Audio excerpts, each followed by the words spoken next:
শ্রাবণীর সাথে আমার বিয়ে হয়েছে অল্প কয়েকদিন হলো। বাবা মার পছন্দে শ্রাবণীকে বিয়ে করেছি। এখন দেখছি আমার মা শ্রাবণীর প্রতি তেমন সন্তুষ্ট না। মাঝে মাঝে শ্রাবণীকে অনেক শক্ত শক্ত কথা বলে ফেলে, আর শ্রাবণী মুচকি হেসে এই শক্ত কথাগুলো খুব সহজে হজম করে নেয়। মাঝে মাঝে ইচ্ছে হয় যে আমি শ্রাবণীর হয়ে কথার উত্তর দেই, কিন্তু পারি না, কারণ গর্ভধারিণী মা বলে কথা। আমার চাকরির প্রমোশন হয়, বাসায় মিষ্টি নিয়ে আসলাম সবার জন্য।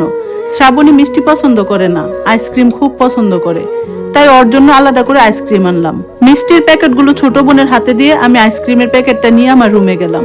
পরের দিন সকালে দেখি মা শ্রাবণীকে বলছে, তোমার জামাইয়ের তো প্রমোশন হয়েছে, এখন থেকে তোমরা জামাই বউ মিলে দরজা বন্ধ করে রসগোল্লা সন্দেশ খাবে। আমরা তো এগুলো চোখেও দেখতে পাবো না।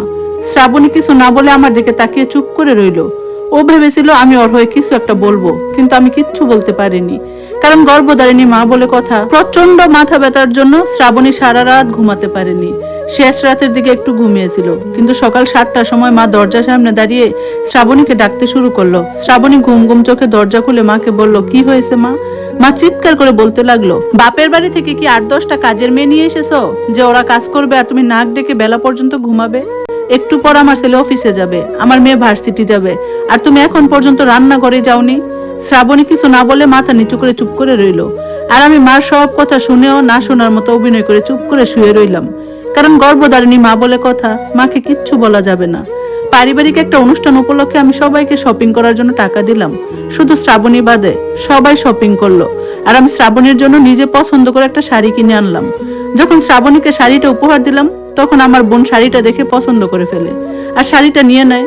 শ্রাবণী আমার চোখের দিকে তাকিয়ে রইল, কিন্তু আমি কিচ্ছু বলিনি, কারণ আমার নিজের বোন বলে কথা। সেদিন দেখি আমার বোন শ্রাবণীকে বলছে, ভাইয়ার যদি আগে প্রমোশনটা হতো, তাহলে কখনোই তোমার মতো নিম্নমানের পরিবারে আমার ভাইকে বিয়ে করাতাম না।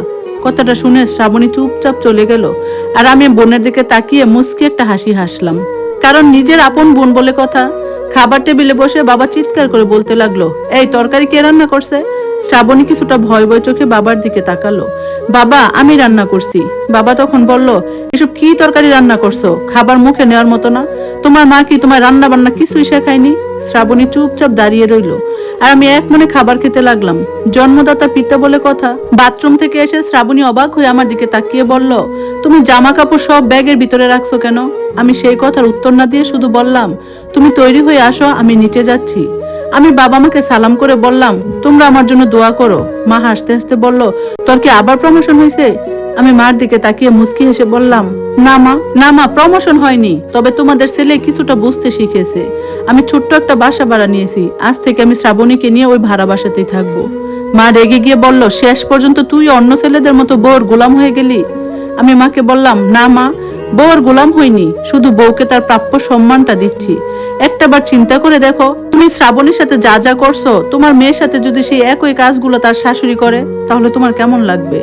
বাবার দিকে তাকিয়ে বললাম, আচ্ছা বাবা, আজ আমার ছোট বোন যদি রান্না করতো আর সেই রান্না যদি খারাপ হতো, তাহলে কি তুমি আমার ছোট বোনকে এইভাবে বকাঝকা করতে পারতে যেভাবে শ্রাবণীকে বকেছো? বাবা, সব রান্না সব দিন সমান হয় না, একটু ভুল হতেই পারে, তাই বলে ওকে বকাঝকা না করে একটু ভালো করে বুঝিও তো বলতে পারতে।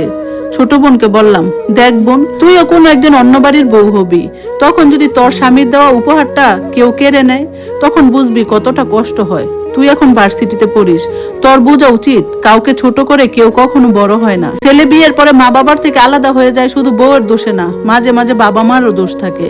কিছু বাবা মা কখনো মানতেই চায় না ছেলের বউ মেয়ের মতো।